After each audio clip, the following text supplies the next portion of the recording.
لله رب العالمين والصلاة والسلام على أشرف الأنبياء والمرسلين نبينا محمد وعلى آله وصحبه أجمعين. أعوذ بالله من الشيطان الرجيم. بسم الله الرحمن الرحيم. قل هو الله أحد الله الصمد لم يلد ولم يولد ولم يكن له كفوا أحد. سبحانك لا علم لنا إلا ما علمتنا إنك أنت العليم الحكيم. رب اشرح لي صدري ويسر لي أمري واحلل عقدة من لساني يفقهوا قولي.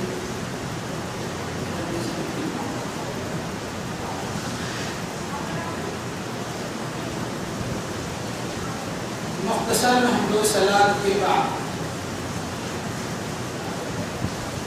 قرآن مقدس کی ایک مکمل سورہ کی تلاوت کی گئی. انشاءاللہ الرحمن اعلان کردہ عنوان کے تحت اس سورہ کریمہ کی روشنی میں کچھ باتیں آپ کے سامنے آئیں گی.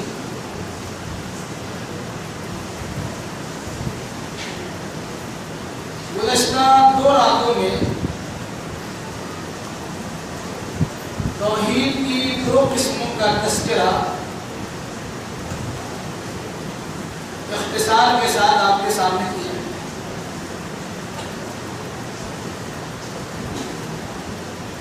انشاءاللہ الرحمن آج کی اس نشست میں توحید کی ایک تیسری قسم کا تذکرہ کیا.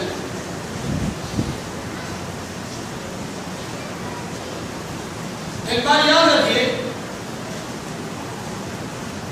کہ عموماً توحید کی 3 قسمیں بتلائی جاتی ہیں. توحید ربوبیت، توحید الوہیت، توحید ذات یعنی اسماء و صفات. ربوبیت کا تذکرہ اور الوہیت کا تذکرہ کیا جاتا ہے. توحید ذات یا توحید اسماء و صفات سے متعلق کچھ باتیں آپ کے سامنے ہیں. آج کے یہ مضمون یا موضوع بڑا خوش ہے. ہو سکتا ہے بہت سی باتیں پڑھنے نہ پڑیں، لیکن میری کوشش ہوگی کہ جہاں تک ہو سکے آسان سے آسان انداز میں چھوٹے چھوٹے جملوں میں باتوں کو توڑ توڑ کر بیان کرنے کی کوشش کی جائے تاکہ آپ کی سمجھ میں کچھ بات آئے. ورنہ یہ توحید اسماء و صفات ایک بہت بڑا مسئلہ ہے. لیکن ایسا بھی نہیں کہ انسان سمجھے گا نہیں. اگر سمجھ سے بالاتر کوئی بات ہوتی ایک سوال، لیکن سمجھ میں آنے والی ہی چیز ہے. چونکہ عام طور سے انسان اس پر توجہ نہیں دیتا ہے، اس لحاظ سے وہ چیزیں سمجھ میں کم آتی. اور اکثر و بیشتر لوگ جب توحید کی بات بیان کرتے ہیں تو توحید الوہیت میں گم ہو جاتے. توحید الوہیت کا ہلکا سے تذکرہ ہوتا اور توحید اسماء و صفات پر شاذ و نادر کبھی کبھی بات ہوتی. چونکہ یہ مضمون ذرا رف ہے، اس مناسبت سے سمجھنے کے لیے تھوڑی توجہ چاہیے. انشاءاللہ میری کوشش ہوگی کہ آسان لفظوں میں بات آپ کے سامنے آئے. توحید ذات، اللہ کی ذات میں اللہ کو ایک ماننا. توحید اسماء و صفات، اسی ذات سے جڑی ہوئی چیز نام بھی ہے اور صفات بھی. تو تو اسماء و صفات میں اللہ کو ایک مانو، یعنی ذات میں، نام اور صفات میں اللہ کو ایک ماننے کا نام توحید ذات یا توحید اسماء و صفات۔ اللہ کو اس کی ذات میں ایک ماننا کیا مانا؟ میں سب بولتا اللہ ایک ہے، لیکن بولنے کی چیز تو بڑی آسان ہے، اللہ ایک ہے، بات اور بے ہے، جیسا کوئی نہیں، یہ چھوٹا چھوٹا بچہ بھی پڑھ لیتا ہے۔ کیا ہم اپنے اعمال سے اور اعتقاد سے اس عقیدے پر قائم و دائم ہے بھی یا نہیں؟ جو ہم نے کہا اللہ ایک ہے، کس معنی میں اللہ ہے؟ اللہ اپنی ذات کے اعتبار سے بھی ہے اور اپنے اسماء و صفات کے اعتبار سے بھی۔ ذات وجود اللہ، انشاءاللہ بڑی بات آئے گی، اس میں کچھ ایسے عقیدے شامل ہیں جنہیں اکثر و بیشتر نہ جاننے کے نتیجے میں لوگ اس کے گرفتار ہیں اور گمراہی کے زبردست دلدل میں پھنسے ہوئے، زبردست۔ اور بدقسمتی کی بات یہ ہے کہ اس گمراہی کے گرفتار تو وہ لوگ ہیں جنہیں دنیا میں بڑا مقام دیا ہے۔ جب کہا گیا اللہ اپنی ذات میں ایک ہے، قل هو اللہ احد، آپ کہہ دیجئے کہ وہ اللہ کو یکتا ہے، اللہ الصمد، اللہ بے نیاز ہے، سب اس کا محتاج ہے۔ الصمد کا معنی صرف بے نیاز کہہ کے گزر جائیں گے تو پورے طور سے معنی اس میں آئے گا نہیں۔ اللہ بے نیاز بھی ہے اور ساری کائنات اللہ کی محتاج بھی ہے، یعنی اللہ کو کسی کی ضرورت نہیں ہے اور سب کو اللہ کی ضرورت ہے۔ دنیا ختم ہو جائے تب بھی اللہ تبارک و تعالیٰ ویسی پاورفل، اور پوری دنیا گھر کرے تب بھی اللہ تبارک و تعالیٰ کی شان میں کسی قسم کا اضافہ ہونے والا نہیں۔ لم یلد ولم یولد، نہ وہ کسی کا بیٹا ہے اور نہ وہ کسی کا باپ ہے، ولم یکن لہ کفوا احد، اور اس کے برابر کا کوئی نہیں۔ اللہ کو اس کی ذات میں ایک ماننے کا جب مسئلہ ہمارے سامنے آئے گا تو اسے اس طرح جانیے کہ اگر کوئی انسان اللہ کے لیے بیوی بچہ تصور کرتا ہے، وہ در حقیقت اللہ کو اس کی ذات میں ایک نہیں مانتا۔ کیوں؟ وہ محتاج بنے گا بیوی کا اور محتاج بنے گا بیٹا۔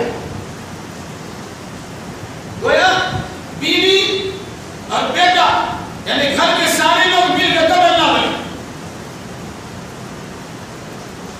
اسی طرح اگر کہا اللہ ایک ہے تو عقیدہ تثلیث کی بھی جب کر جاتی، تین مورتی کا تین میں گئے، برادران بدل کیا بھی ہے، تین وہ بھی مانتے ہیں، اور کرسچنوں کا مبادر عقیدہ تثلیث کا کہ اللہ، جبریل اور عیسیٰ یہ تینوں مل گئے اللہ۔ تو جب کہا اللہ اپنی ذات میں ایک ہے تو عقیدہ تثلیث کی بھی جب کر جاتی۔ پھر یہ تو سیدھی بات ہے، جہاں انسان گرفتار ہو چکا ہے گمراہی کا، اس پہ تھوڑی توجہ دی۔ عام طور سے سنا ہوگا اللہ کہاں ہے؟ بولے اللہ ہے۔ اللہ ہر جگہ ہے، وہ آپ کی مسجد میں اللہ ہے اور آپ کے باتھ روم بھی اللہ ہے۔ یہ عقیدہ ہی غلط، لیکن عام طور سے اس عقیدے کو فروغ دیا ہے کہ اللہ ہر جگہ ہے، اور ہر جگہ ہی کی بات نہیں ہے، بلکہ اس عقیدے میں گھٹالہ کے طور پر ایک اصطلاح استعمال کیا جاتا ہے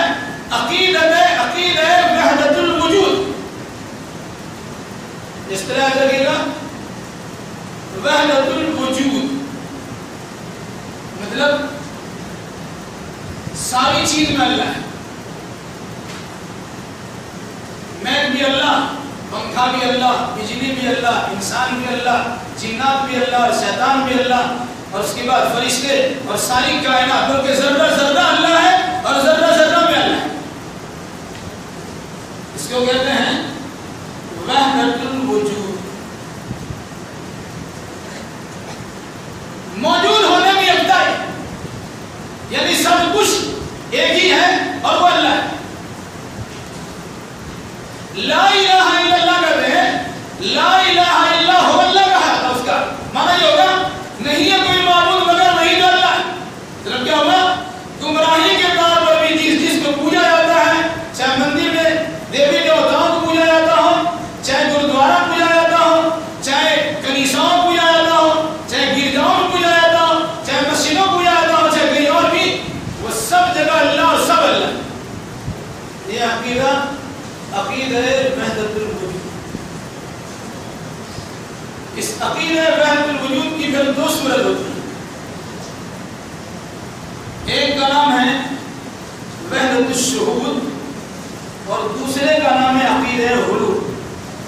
یعنی سب اس طرح سنا بھی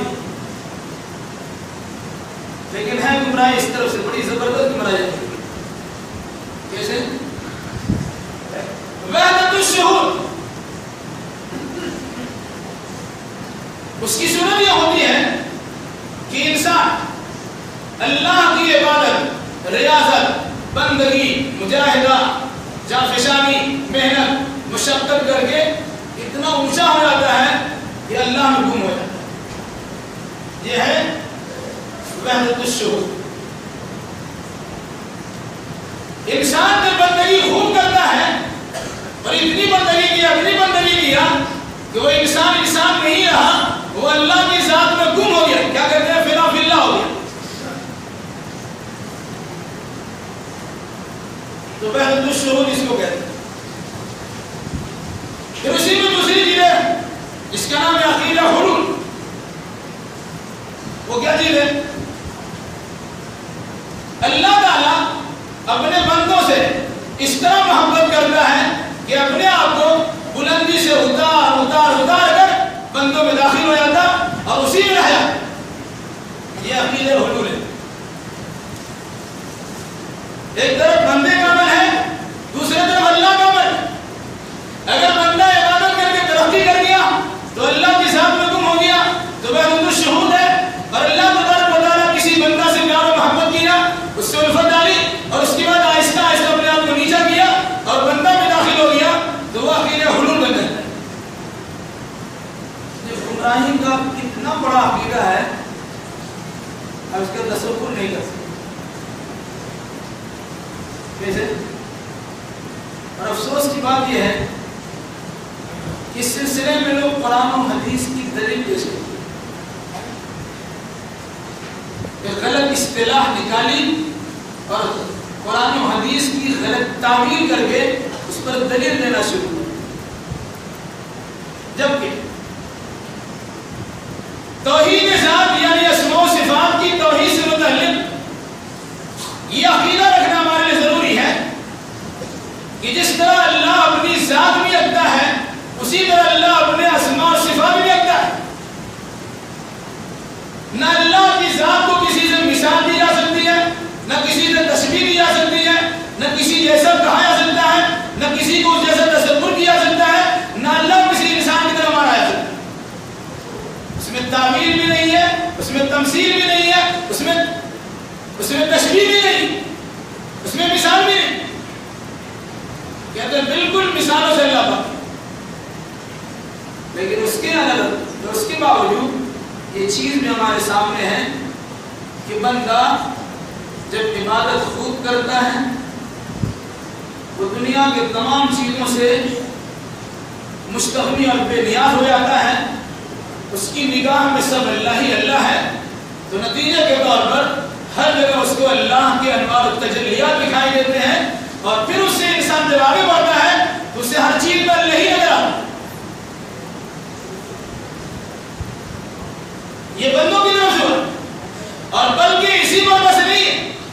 ہر چیز میں اللہ نے بڑھانا تو اس سے بس بھی اجماع نہیں ہے کہ ہماری غلط فہمی ہم نے کسی چیز کو مان لیا. یہاں مسئلہ یہ ہے کہ بندہ خود اللہ کی ذات میں پیوست ہو جاتا. بندہ اب بندہ نہیں رہتا بلکہ اللہ میں شامل ہو جاتا. اور اس سلسلے میں جو روایت پیش کیا کسے یاد رکھیے. آپ کے سامنے بات آئے گی بخاری کے حدیث یاد رکھیے گا. پڑھتا ہے بلا عشق محبت بخاری آتا ہے بخار اس کو بخاری کی تو بخاری کا غلط استعمال کر بلکہ انٹرنیشنل پیمانے پر دورہ صحیح بخاری کے نام پر وہ گمراہی پھیلانے کی کوشش بھی کر رہے. ہر انسان ہے اس کی چند زبانی سے متاثر ہو کر اسی غلط قسم کے عقیدے کا متری بن جاتا ہے. اقرار بھی کر رہے کیا ہے حدیث بخاری کی پڑھی.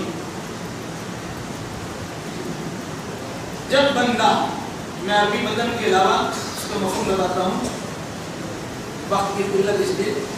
جب بندہ فرائض کے ساتھ نوافل کی کثرت کرتا ہے تو مجھ سے قریب ہو جائے یہ تقرب وہ میری قربت چاہتا ہے مجھ سے نزدیک ہو جائے. پھر اس کے بعد کیا کہا کنتو سمع الذی یسمع به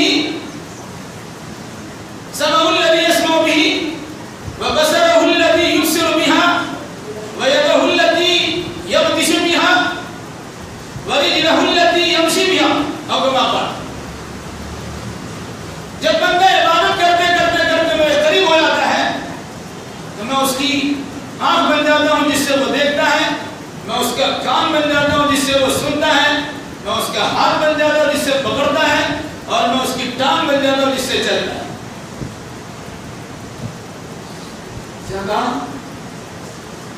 کہ بندہ عبادت کر کے اللہ میں شامل ہو گیا. اب بندہ یعنی اللہ بندے کو روپ لے دی. اب بندہ جو بولے گا, جو سنے گا, جو کہے گا, جو پکڑے گا, جدھر چلے گا, وہ بندہ نہیں چلتا, وہ اللہ چلتا. سنا ہوگا منصور حلاج جس نے ان الحق کا دعویٰ کیا میں ہی ہوں. علماء نے فتویٰ لگایا تو کیا بھی آگے اور ایسی کہانیاں لوگوں نے بیان کر دی ہے کہ اس کے دھر اور اس کے سر ہر طرف سے آواز آ جانے لگا کرے گا. انسان جب کسی چیز کو سوچ لیتا ہے وہ اسی دھن میں لگ جاتا, وہ کچھ بولنا بھی چاہے اگر اس کی زبان سے نکلتا نہیں ہے وہ وہی دھن والی بات اس کے سامنے آتی ہے. یہ چیز اب کچھ نہیں. تو دلیل کیا دیا اللہ نے کہ میں اس کا ہاتھ بن جاتا, میں اس کی ٹانگ بن جاتا, اس کی آنکھ بن جاتا, اس کا کان بن جاتا. کسی بھی حدیث یا کسی بھی آیت قرآن کی تفسیر وہی معتبر ہے جو سلف صالحین سے ثابت ہے. اگر سلف صالحین کی تفسیر سے استغنا برتا جائے, بے نیازی برتا جائے, اس سے منہ پھیر لیا جائے, کنارہ کشی اختیار کر لیا جائے تو یاد رکھیے گمراہی کے درمیان میں پھنسے گا, خود بھی پھنسے گا, دوسروں کو پھنسے گا. اس کی تفسیر یہ آتی ہے کہ بس اللہ اس کی آنکھ کو غلط چیز کے دیکھنے سے بچا لیتا ہے, اس کے کان کو غلط چیز کی سماعت سے روک لیتا ہے, اس کے ہاتھ کو ظلمت کسی پر اٹھانے سے منع کر دیتا ہے, اور اس کی ٹانگ کو کسی غلط چیز کی طرف جانے سے روک دیتا ہے. یعنی وہ انسان اللہ کے فرمان کی اس طرح پاسداری کرنے کے لیے تیار ہوتا ہے کہ اپنی نگاہوں کو غلط چیز کی طرف لگا ہی نہیں سکتا, اور اپنے کان کو غلط بات کی سماعت کی طرف لگا ہی نہیں سکتا, اپنے ہاتھ کا غلط استعمال کر ہی نہیں سکتا, اور اپنی ٹانگ کا غلط استعمال نہیں کر سکتا. یہ ہے عقیدہ کا کہاں عقیدہ وحدت الوجود, جس کی ایک قسم ہوتی ہے عقیدہ وحدت الشہود. یعنی بندہ اللہ کی عظمت, بڑائی, کبریائی کی شہادت دے کر اپنے آپ کو اللہ کی ذات میں گم کر دے. آپ نے سنا ہوگا ایسے بھی لوگ بھی ہیں کہ جب اللہ کے نبی صلی اللہ علیہ وسلم معراج میں تشریف لے گئے اور اللہ تبارک و تعالیٰ نے اپنے انوار تجلیات کے سارے پردے ہٹا دیے تو محمد صلی اللہ علیہ وسلم بھی اللہ کی ذات میں گم ہو گیا. کہنے لگا ایک ہی یار ایک ہی, پھر اپنا اپنی زبان میں ہکے اور ہکے کا نعرہ لگانا شروع کر دیا۔ یہ در حقیقت عقیدہ ہے وحدت الشہود کی نقالیت، جس نے علماء محققین نے، علماء اصولیین نے، عقائد کے بیان کرنے والے علماء نے اسے گمراہی کہا۔ اور افسوس کی بات ہے اسی زمانے میں دوسری قسم ہے عقیدہ حلول۔ اللہ تعالیٰ جب کسی بندے سے محبت کرتا ہے تو اللہ اپنی جگہ چھوڑ دیتا ہے، اترتا ہے وہاں سے اور بندوں میں حلول کرے، یعنی وہ انسان نہیں ہوتا، اس کے اندر میں اللہ گھسا ہوا ہوتا ہے۔ وہ جنات نہیں رہتا بلکہ اس میں اللہ رہتا۔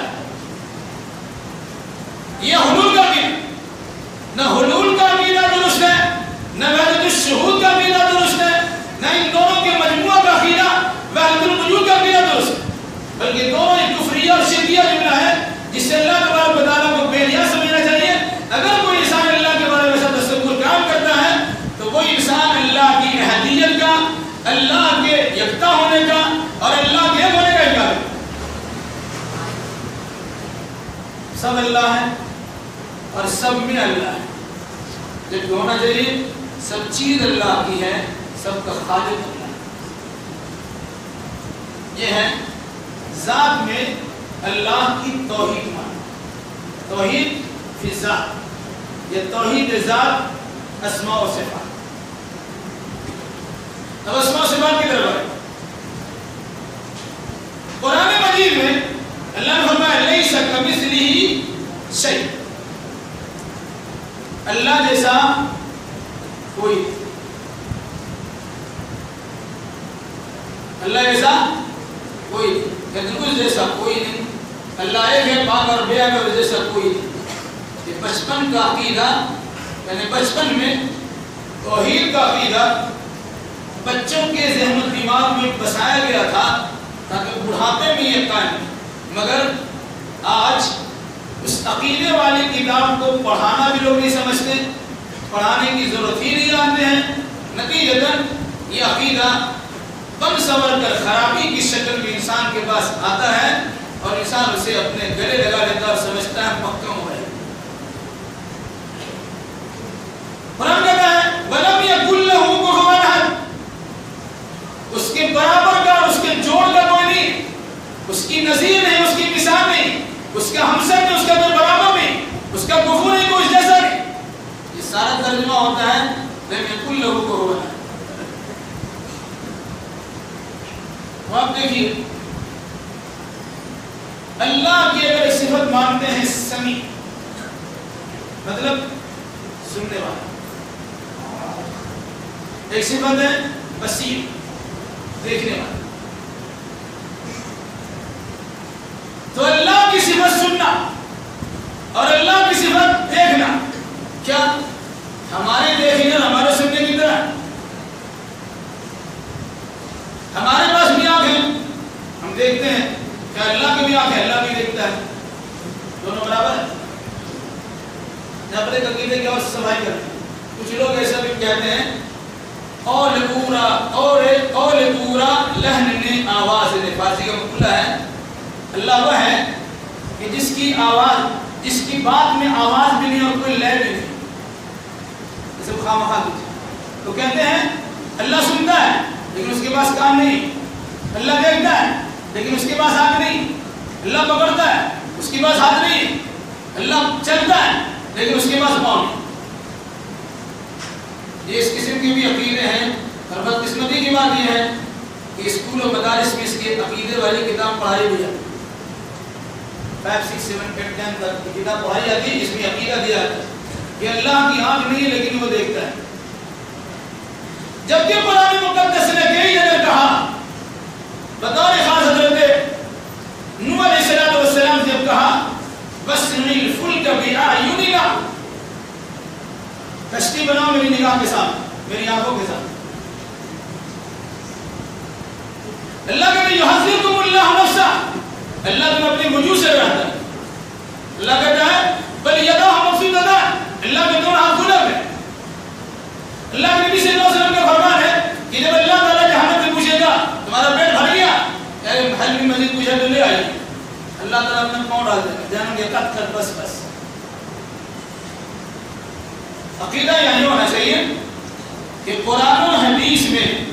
اللہ کے جسم کے لیے جن چیزوں کا ثبوت ہے ہم اسے بغیر کسی مثال اور تمثیل کے، بغیر کسی تشبیہ کے، بغیر کسی کی مماثلت کیے ہوئے، بغیر کسی کو کسی ایسا تصور کرائے ہوئے ہمیں تسلیم کرنا پڑے گا۔ اللہ کی آنکھ ہے، کیسی آنکھ ہے اللہ کو مان؟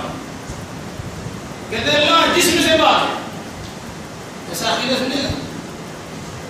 اللہ کے رسول سے متعلق ایک عقیدہ بیان کرتے ہیں جس میں اللہ تعالیٰ کو کہیں کوئی نہ، اللہ کے رسول بھی کم پایا نہیں ہے۔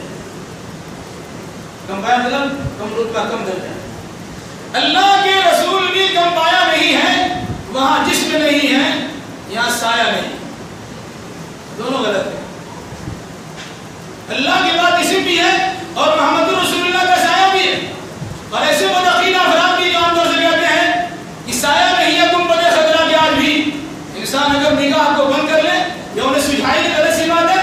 اگر کوئی انسان حج عمرہ میں گیا ہوگا تو مشاہدہ کرنے والا ہوگا دھوپ کے چھاؤں اور اس کے سائے پڑتے کہ نہیں پڑتے ہیں، مادام اللہ کے نبی صلی اللہ علیہ وسلم کے جس کو گنبد خضرا کہا جاتا اس کا بھی سایہ ہے، اور خود اللہ کے نبی صلی اللہ علیہ وسلم کی زندگی میں ازواج مطہرات میں سے بعض بیوی نے اس کے نام کے سایہ کا تذکرہ کیا ہے، اسے مسند امام احمد بن حنبل کا سراب کے ساتھ تذکرہ کیا گیا، چاہے کہ اس کی تفصیل ہے۔ اللہ کے جسم کے ہونے سے انکار کرتے ہیں، جبکہ قرآن کیا کہتا ہے؟ اللہ کا جسم ہے، اللہ کا پورا وجود، آسمان و زمین کو اللہ نے 6 دنوں میں بنایا، پھر اس کے بعد ثم استوى على العرش، پھر وہ اللہ عرش پر مستوی ہو۔ قرآن و حدیث کا معنی اللہ، اس کے رسول اور صحابہ کرام، تابعین، تبع تابعین یا کہہ لیجیے سلف صالح جس معنی کو متعین کیا ہے آپ اس سے انحراف نہیں کر سکتے۔ عقیدے کے طور پر یہ بات ہے، ائمہ مجتہدین کے بعد آپ تصریحات کے ساتھ بیان کی ہے، بدعقیدگی کی بات یہ ہے کہ ان ائمہ کو مانتے بھی ہیں اور بعد میں عقیدے سے متعلق ان کو ماننے سے انکار بھی کر جاتے ہیں۔ الاستواء معروف والکیفیت مجہول والایمان علیہ لازم والسؤال عنہ بدعہ۔ امام مالک رحمۃ اللہ علیہ سے جب سوال کیا گیا اللہ کے عرش پر مستوی ہونے سے متعلق، انہوں نے کہا کہ اللہ کا عرش پر بیٹھنا تو بالکل بدیہی اور معروف و مشہور بات ہے، اس میں انکار کرنے کی کوئی گنجائش ہی نہیں، لیکن والکیفیت مجہول، اللہ کے عرش پر بیٹھنے کی کیفیت کیا ہے، انداز کیا ہے، وہ مجہول ہے، کسی کو معلوم نہیں۔ کرسی اللہ کی ہے جیسے اللہ کے شان کے لائق، اللہ کا جسم ہے جیسا اللہ کے شان کے لائق، اللہ اپنی کرسی پر بیٹھا ہے جیسا اللہ کی شان کے، ہمیں کہہ سکتے ہیں میرے طرح بیٹھا ہے، تو اللہ کی شان کے لائق اللہ کی کرسی بھی ہے، اس پہ بیٹھا بھی، کہا ثم استوى على العرش، پھر اللہ عرش پر مستوی ہے۔ اگر کوئی انسان مستوی کا یہ معنی مانتا ہے کہ پوری کائنات پہ غالب آ گیا، یہ قرآن حدیث کے درمیان، قرآن حدیث کے اندر تحریف کرنا ہے، معنی ہی ماننا پڑے گا کہ اللہ تعالیٰ عرش پر بیٹھا جیسا بیٹھنے کی شان کے لائق۔ یہ وجہ ہے کہ اللہ کے نبی صلی اللہ علیہ وسلم کے فرمان کی روشنی میں جس حدیث قدسی کہی ہے، اللہ تعالیٰ روزانہ جب رات کا آخری تہائی حصہ بچتا ہے تو آسمانی دنیا پر نزول فرماتا اور کہتا ہے کوئی مجھ سے مانگنے والا کہ میں اس کی مانگ پوری کروں، ہے کوئی مجھ سے دعا کرنے والا کہ میں اس کی دعا قبول کروں، ہے کوئی مجھ سے مغفرت چاہنے والا کہ میں اس کی مغفرت کر دوں وغیرہ۔ تو اللہ باضابطہ اترتا ہے۔ اگر اللہ ہر جگہ ہے تو چڑھنے اترنے کا معنی کیا ہو؟ ہر چیز میں اللہ ہے تو جانے کیا بات؟ اگر اللہ ہر جگہ ہے تو اللہ کے نبی کو معراج میں کیوں بلایا؟ اگر اللہ ہی اتر کے چلا آتا ہے، بندوں میں حلول کر جاتا ہے، پھر بھی اللہ تبارک و تعالیٰ کو رات کے آخری حصے میں آسمان دنیا پر آنے کی بات ہی کیا تھی؟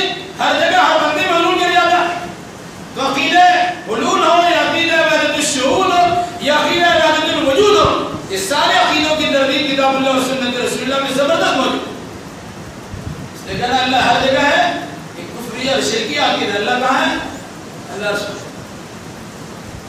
ایک صحابی نے اپنے غلام کو یا بادی کو آزاد کرنے کا ارادہ کیا، اللہ کے نبی نے فرمایا سے پہلے اس کا حساب کیا جائے، امتحان کیا جائے یہ مسلمان ہے کہ نہیں؟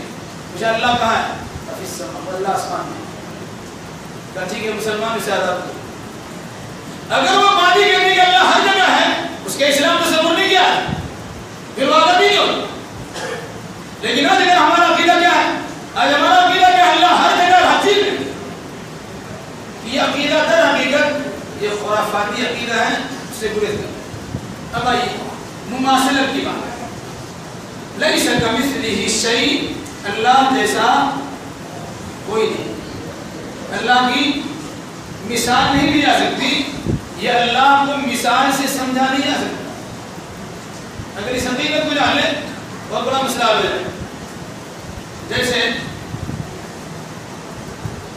کہتے ہیں کہ ہم کو کسی وزیر سے ملنا ہوتا ہے تو ہم اس کے پیو کا سہارا لیں، جج سے ملنا ہوتا ہے تو وکیل کا سہارا لیں، اللہ سے ان کو بات کرنی ہے تو اولیاء اور بزرگوں کا سہارا لینا ہو۔ مثال کیسے دیا؟ جج کی طرح، وزیر اور منسٹر کی طرح۔ فَلَا تَضْرِبُوا لِلَّهِ الْأَمْثَالَ، اللہ کی بھی مثالیں مت بیان کرو۔ کیوں؟ اس کی بات اللہ نے کہا اللہ سب کچھ جانتا ہے، تم کچھ نہیں جانتے۔ جن وزیروں کا اور منسٹروں کا اور ججوں کا آپ نے کی مثال دی ہے، ان کا حال ہے کہ وہ آپ کے حال سے ناقص نہیں ہے، آپ کی زبان سمجھتا نہیں ہے، اب اپنی بات اسے کہہ نہیں پاتے، نتیجے کے طور پر وکیل کا سہارا لیتے ہیں۔ وکیل آپ کی بات کو اچھے انداز میں پیش کر کے جج کو کنونس کرنے کی کوشش کرتا ہے، پھر آپ کے حق میں ڈگری دے دی جاتی ہے۔ کیا نعوذ باللہ اللہ کو ایسے مانتے آپ؟ اللہ آپ کی بات سمجھنا بس سمجھتا نہیں ہے۔ قرآن کہتا ہے اللہ کے لیے مثالیں مت بیان۔ اگر آپ نے اللہ کے لیے مثال بیان کر دیا تو کوئی آپ نے اللہ کو اس کی ذات اور صفات میں ایک نہیں مانا، دوسروں کی طرح تصور کر۔ اس لیے وسیلہ کی ساری جڑ کڑیاں، اس کے پیچھے در حقیقت پتیلا ہوتا ہے۔ وسیلہ کیا ہے؟ نظر لگا لیجیے، اللہ تبارک و تعالیٰ تک پہنچنے کے لیے ہمیں چاہیے وسیلہ۔ قرآن و حدیث میں جس وسیلے کی وضاحت دی گئی ہے، انسان اس وسیلوں سے کوسوں دور رہتا ہے اور بڑی بڑی تمنائیں لیے زندہ رہتا ہے کہ ہم جو فلاں صاحب کا دامن پکڑ لیں گے وہ مچل جائے گا، ہمارا بیڑا پار ہو جائے گا۔ بیچارہ فلاں اتنی جو محنت و مشقت کی، اس کے کیا کام ہوگا؟ اس لیے عقیدہ در حقیقت گمراہی کا۔ اور دوسری طرف آئیے، ایک تو زندہ کا مسئلہ سمجھ میں آتا ہے، مسئلہ ہمارے سامنے مردہ کبھی آتا ہے۔ مردہ کہے گا تو گستاخی ہے، پردہ کرے گا۔ پردہ مرد کرتے ہیں کہ عورتیں کرتی ہیں؟ کسی مرد کو برقع لگاتے ہوئے دیکھا؟ دوپٹہ اوڑھتے ہوئے دیکھا؟ پردہ کرنا کیا معنی رکھتا ہے؟ مرنے کے بعد ہر ایک انسان پردہ پھیرا ہے۔ امی ورائہم برزخ الی یوم یبعثون، مرنے کے بعد اس کے پیچھے ایک اور پردہ ہے اور قیامت سے پہلے وہاں سے نکلنے کا سوال ہی پیدا نہیں۔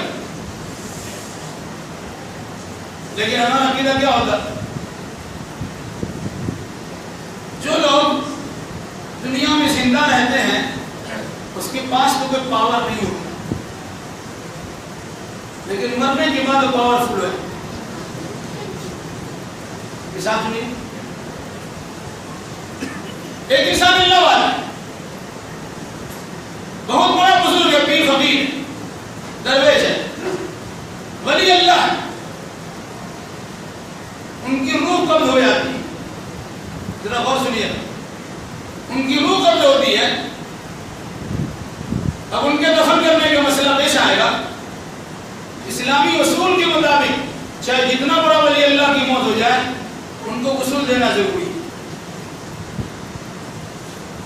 کہ مرنے سے اس کا جسم ناپاک ہوتا ہے، جب تک غسل نہیں دیا جائے گا اس کی پاکی نہیں ہوگی اور دفن نہیں کیا جائے گا۔ غسل دینے سے پہلے انسان کرتا کیا ہے؟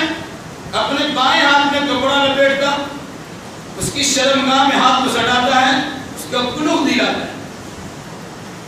کیا کوئی زندہ انسان ہوش و حواس کی عالم میں اپنی شرمگاہ میں کسی دوسرے آدمی کو ہاتھ لگانے دے گا؟ یہ بھی ہو گیا۔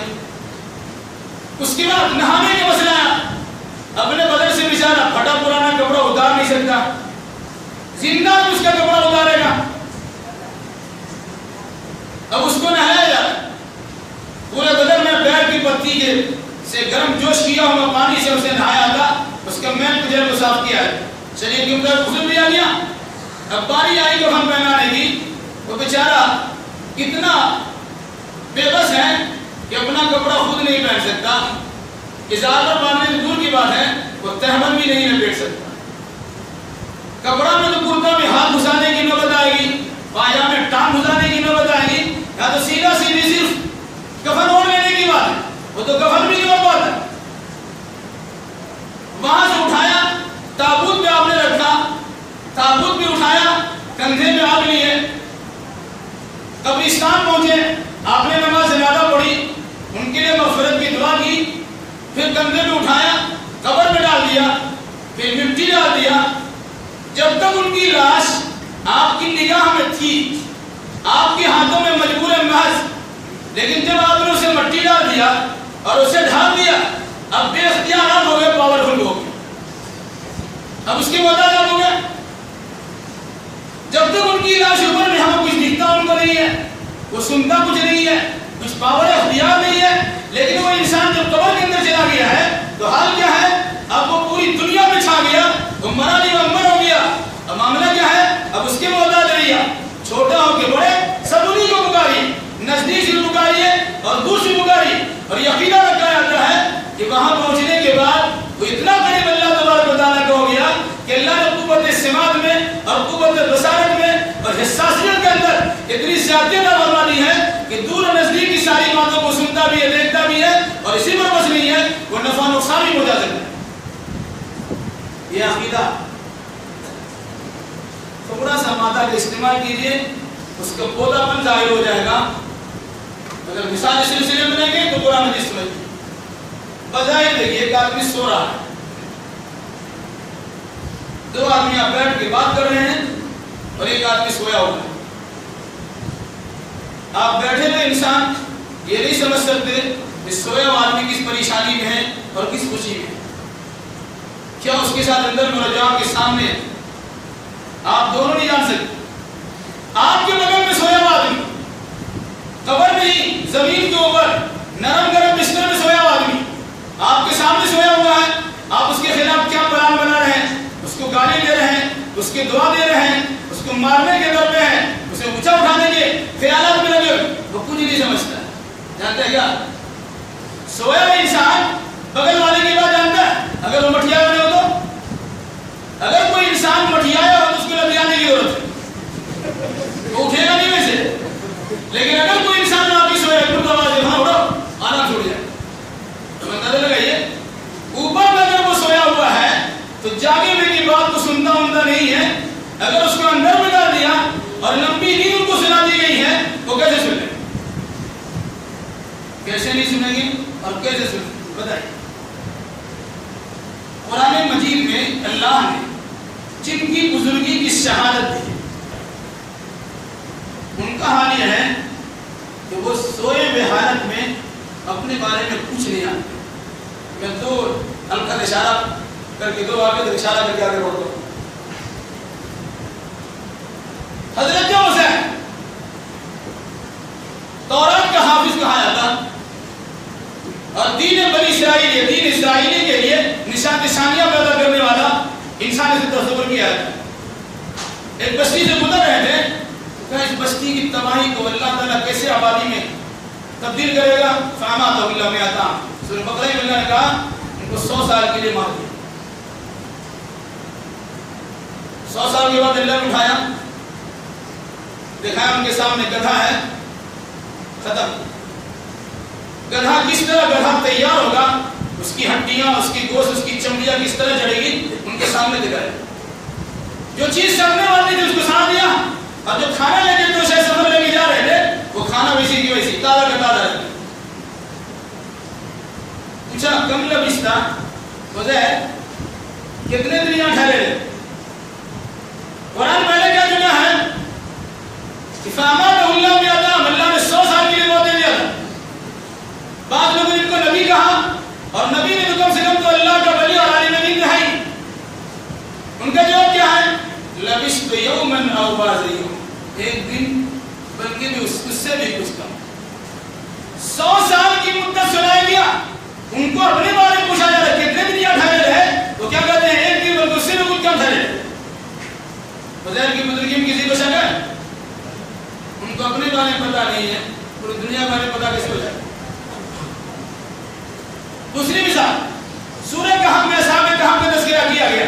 قرآن کہتا ہے کہ اللہ ان کو 309 سال کے لیے سلا دیا. 309 سال کے لیے سلایا. اس کے بعد جب اٹھائے تو پوچھا آپس میں کم لبثتم قالوا لبثنا یوما او بعض یوم، کیا کتنے دن ٹھہرے رہے بھائی؟ ایک دن بلکہ اس سے بھی کچھ کم. 309 سال ان کو ایک دن سمجھ میں آیا. مطلب کیا بات؟ اصحاب کہف جن کی بزرگی کا تذکرہ قرآن نے کیا ہے انہم فیۃ آمنوا بربہم وزدناہم ھدی وربطنا علی قلوبہم، یہ چند نوجوان تھے جنہوں نے اللہ پر ایمان لایا تو ہم نے اس کے ایمان میں اضافہ کر دیا اور ان کے دل کو مضبوط بنا دیا. گواہی اللہ تبارک و تعالیٰ نے ان پر اللہ کی رحمتیں بھی نازل ہوئی اور ان کے ایمان میں پختگی عطا فرما دی. ان اصحاب کہف کا تذکرہ جب قرآن کرتا ہے تو کیا کہا؟ 309 سال سونے کے بعد ان کو جگایا جا رہا ہے تو آپس میں کہہ رہے ہیں کہ ہم تو ایک دن بلکہ اس سے بھی کچھ کم تھے. مطلب کیا ہوا کہ عالم برزخ میں جانے کے بعد آدمی کو اپنے بارے میں معلومات نہیں رہتی ہے تو باہر کے بارے میں کیا معلومات ہے. کہ جس کو اللہ نے ولی کہا، جس کو اللہ نے نیک کہا، ان کا یہ حال ہے. جو گلی میں گھومنے والے ولی ہو تو ان کا عالم کا، جس کو ہم نے ولی بنایا ہے اپنی جانب سے ملا کے لگا دیا ہے. عام طور سے بڑا استاد شاگرد کو سرٹیفکیٹ دیتا ہے. ملت کا عجیب حال ہے کہ چھوٹا چھوٹا چپتی اور چپتی کے شور میں اپنے بزرگوں کو بزرگی کی صفت کا سرٹیفکیٹ دیتا ہے. یہ فلاں بزرگ اتنے بڑے، سرٹیفکیٹ بڑا دے کے چھوٹا دے گا، ایسے بات بڑا دیتا ہے لیکن یہاں چھوٹا ہی بڑے کو سرٹیفکیٹ دیتا ہے. بہرحال کیا نہیں تھا کہ اللہ تبارک و تعالیٰ سمیع سننے والا، بصیر دیکھنے والا ہے. کیسا؟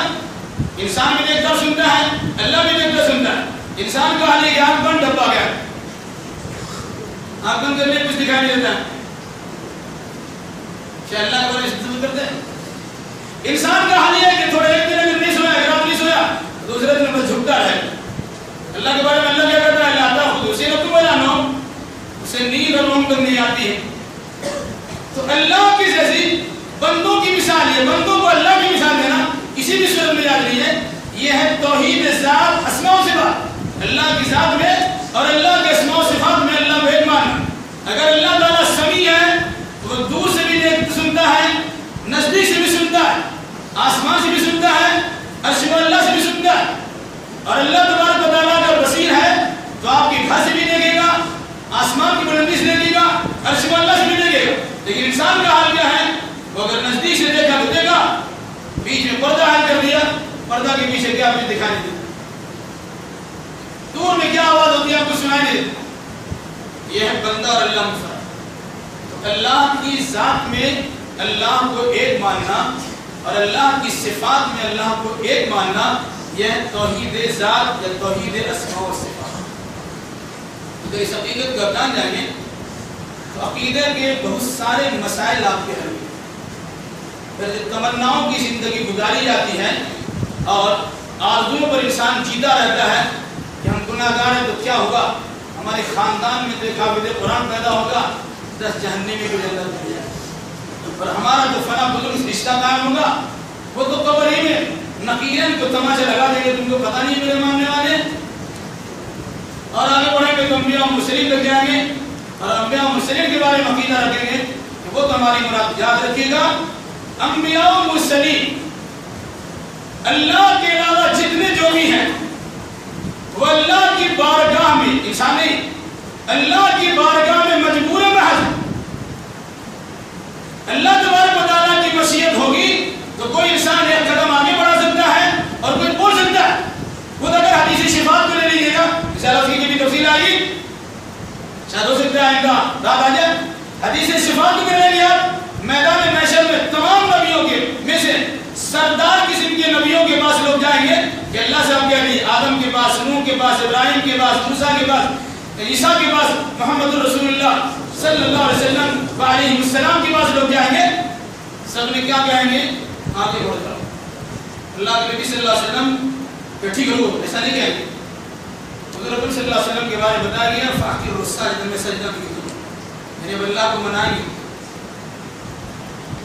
جب لمبا سجدہ کریں گے, بڑی تعریف کریں گے, ہم تو ثنا خوب کریں گے, جتنا اللہ تبارک و تعالیٰ کی چاہت اور مشیت ہوگی اتنی تعریف کریں گے. پھر اللہ نے کہا ارفع راسک یا محمد سر تعطى واشرب تشرب, محمد صلی اللہ علیہ وسلم سر اٹھائیے, مانگیے, آپ کی مانگ پوری کی جائے, سفارش کی جائے, آپ کی شفاعت مانی جائے. اللہ تعالیٰ کو منوانے کے لیے رسول اکرم صلی اللہ علیہ وسلم میدان محشر میں بھی اپنے سر کو جھکائیں گے. اور امت کا حال یا کرنے کا یہ حال ہے کہ شفاعت کے امیدوار ہیں اور فجر کی نماز, ظہر اور عصر اور مغرب اور عشاء کی نماز یعنی فرض نماز تک پڑھنے کی ان کو توفیق نہیں ملتی ہے. اور وہ انسان سوچتا ہے کہ اللہ کے نبی ایسے سروں کو نہیں جھکانے والے انسان کے لیے اللہ کی بارگاہ میں سر جھکا کر کے مغفرت کی دعا مانگیں گے اور سفارش کی درخواست کریں گے. سمجھ لیجیے گا یہ بھول بھلیا ہے. اگر اس سے اپنے آپ کو نہیں نکالیں گے تو تباہی کے در در پھنسے رہیں. اس لیے عقیدہ یاد رکھیے, عقیدہ توحید یعنی توحید ذات یعنی توحید اسماء و صفات. اور بڑی تفصیل چاہیے لیکن مختصر ایک بات یاد رکھیے کہ اللہ تعالیٰ اپنی ذات میں اپنے صفات میں یکساں ہے. ساری کائنات کو اللہ تعالیٰ جانتا ہے, دیکھتا ہے, اس کی بات کو سنتا ہے, روزی رسانی کرتا ہے. ساری چیزیں اللہ کی تخلیق ہیں, اللہ اس کا خالق ہے, روزی اس کی پہنچاتا ہے. اس مناسبت سے توحید ربوبیت ہو یا توحید اسماء و صفات, ان دونوں کا لازمی نتیجہ یہ بنتا ہے کہ بندہ صرف اور صرف اللہ تبارک و تعالیٰ کی بارگاہ میں جھکے اور اسی کے بعد کو بندگی ہو جائے. توحید کی حقیقت کو سمجھیے. اگر تفصیل سمجھنا ہو پھر بعد میں رابطہ قائم کیجیے, انشاءاللہ اس کی وضاحت کی جائے گی. اللہ ہمیں اور آپ کو جملہ مسلمانوں کو کتاب و سنت کی روشنی میں عقیدہ اور اعمال بجا لانے کی توفیق عطا فرمائے. اس سوالات ہیں 10 سے 12 منٹ تک سوال ہوگا, اس کے بعد انشاءاللہ ہم آپ پڑھیں گے. ایک سوال ہے کہ حضرت عیسیٰ علیہ السلام پھر اس دنیا میں کب اور کیسے تشریف لائیں گے؟ قرآن مقدس میں عیسیٰ علیہ السلام کے بارے میں کہا گیا ہے فَإِنَّهُ الْعِلْمُ لِلسَّاعَةِ, یہ قیامت کی نشانی ہے. اور اللہ کے نبی صلی اللہ علیہ وسلم نے فرمایا کہ قرب قیامت اللہ تبارک و تعالیٰ کے فضل و کرم سے عیسیٰ علیہ السلام دو فرشتوں کے سہارے دمشق کے جامع مسجد میں ان منارۃ البیضاء تشریف لائے. دمشق شام کو اس وقت میں حضرت امام مہدی نماز کی تیاری میں ہوں گے اور اسی وقت ان کا نزول ہوگا. امام مہدی ان سے کہیں گے یہ نماز پڑھائیے. عیسیٰ علیہ السلام کہیں گے یہ نماز پڑھانا آپ کا حق ہے, آپ پڑھائیں. امام مہدی نماز پڑھائیں گے اور عیسیٰ علیہ السلام ان کے ساتھ نماز پڑھیں گے. اور پھر اس کے بعد دونوں مل کر فتنہ دجال اور فتنہ یاجوج ماجوج کا خاتمہ کریں گے اور پوری دنیا میں امن و امان کی بحالی کریں گے بغیر. اس کی تفصیل علامات قیامت والی چیز کی کتاب میں پڑھ سکتے ہیں.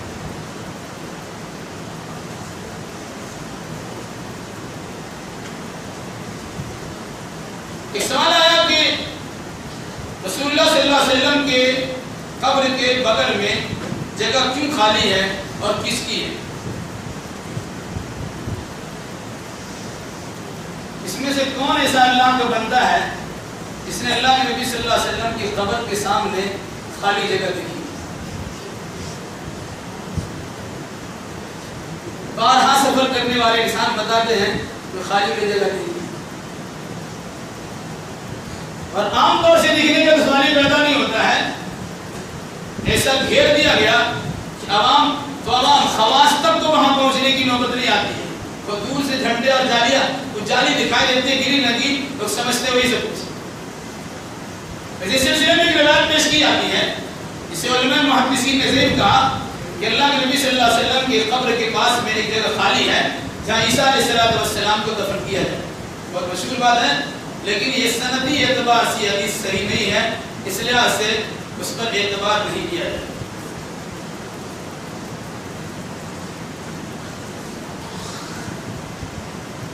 ایک سوال آیا کہ چپل پہن کر مسجد میں داخل ہو سکتے ہیں؟ اگر آپ چپل پہن کر اپنے مخملی بستر پہ سوار ہو سکتے ہیں تو مسجد کے سنگ مرمر پر بھی داخل ہو سکتے ہیں. آپ کے گھر میں جو آپ کا بیڈ ہے، بیڈ روم نہیں، جو بیڈ ہے جس پہ آپ آرام کرتے ہیں، مخملی ہو، نرم گرم بستر ہو، بڑی سجاوٹ کے ساتھ آپ نے رکھا ہو، اگر آپ اپنے اس بیڈ پہ چپل پہن کے داخل ہو سکتے ہیں تو جو چپل پہن کے اس پہ داخل ہوں گے اس چپل کو پہن کے ہم مسجد آ سکتے ہیں. معاملہ کیا ہوا؟ اللہ کے نبی صلی اللہ علیہ وسلم نے چپل پہن کے نماز پڑھی ہے، آپ چپل پہن کے نماز پڑھ سکتے ہیں. لیکن یاد رکھیے گا چپل آپ کا صاف ستھرا ہونا چاہیے.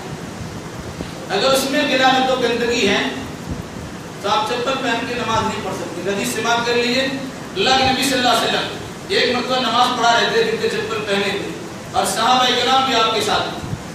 جبریل امین نے بتایا کہ آپ کے چپل میں کچھ نجاست لگی ہوئی ہے، تو آپ نے نمازی کے دوران اسے کھول کے الگ کر دیا.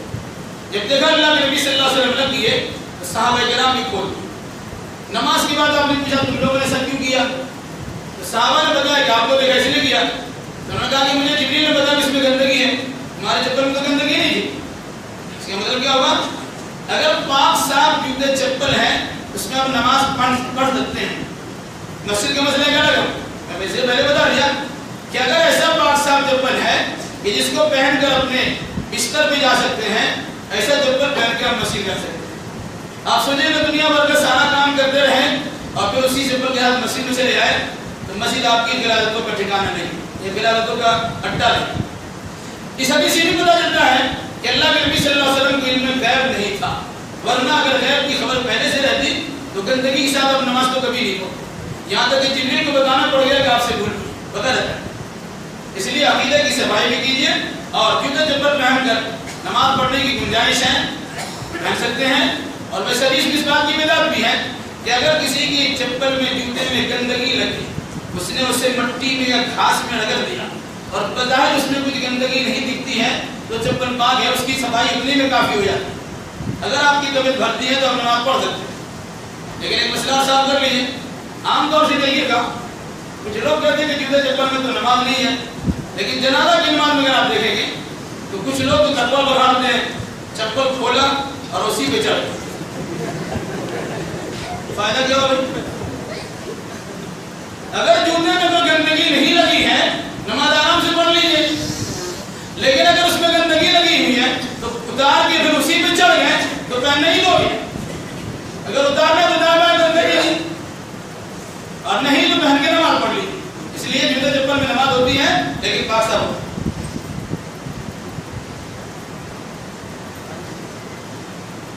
ایک بھائی کا سوال ہے کسی غیر مسلم کو سلام کر سکتے ہیں کہ نہیں؟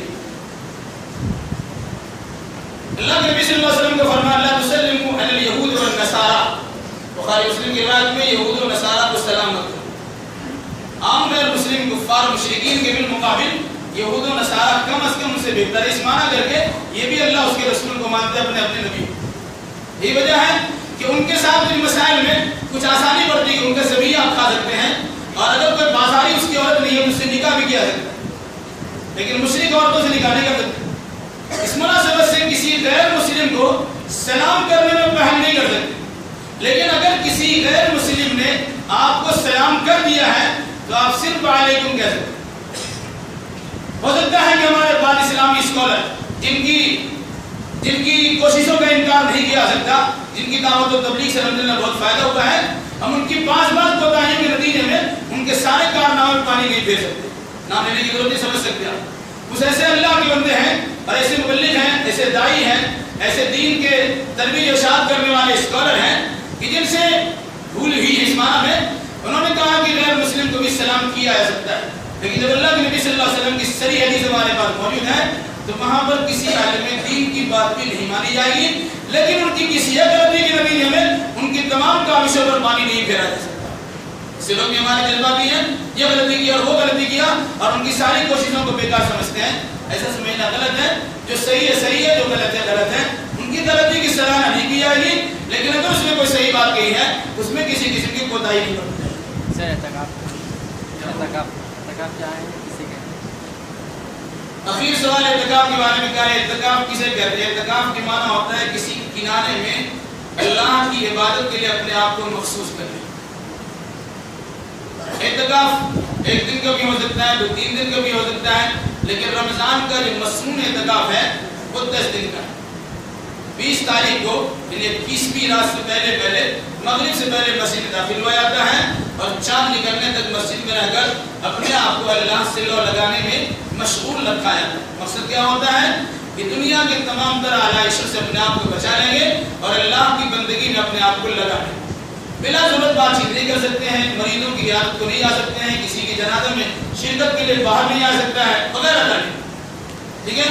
لیکن عام طور سے جو اعتکاف کے بارے میں کہتے ہیں اعتکاف گنگا ہوتا ہے، اب اس کو کسی پانی کی ضرورت ہوگی تو پانی اس طرح مانگیں گے، کھانے کی ضرورت ہوگی تو ایسا مطالبہ کریں گے، کچھ کہنا ہوگا تو ڈائریکشن دے گنگا کی طرح، تو گنگا اعتکاف نہیں ہوتا ہے۔ اعتکاف ہے، اس میں ضرورت کے مطابق بات کی جا سکتی ہے۔ اگر کوئی انسان ایسا ہے جو اپنے گھر میں گھر کے لوگوں کو چھوڑ کے اعتکاف کے لیے آیا ہے، ان کی گھر کی عورتوں کو بھی گھریلو مسئلے میں کسی ضروری چیز میں مشورہ کرنے کی نوبت آ جائے تو وہاں کے مسجد میں آ کے ان سے مشورہ بھی کر سکتی ہیں، اور اگر ان کو کوئی چھوڑنے والا نہیں ہو تو رات کے حصے میں ان کو ان کے گھر تک پہنچایا بھی جا سکتا ہے۔ خود اللہ کے نبی صلی اللہ علیہ وسلم کی حدیث سے ثبوت ہے۔ اس لیے اعتکاف میں خواہ مخواہ کی باتیں نہیں کی جائے گی اور بہت ساری باتوں سے گریز کیا جائے گا۔ دینی گفتگو کرنا، دینی باتیں کرنا اچھی چیزیں کر سکتے ہیں، اس میں کسی قسم کو ہوگا۔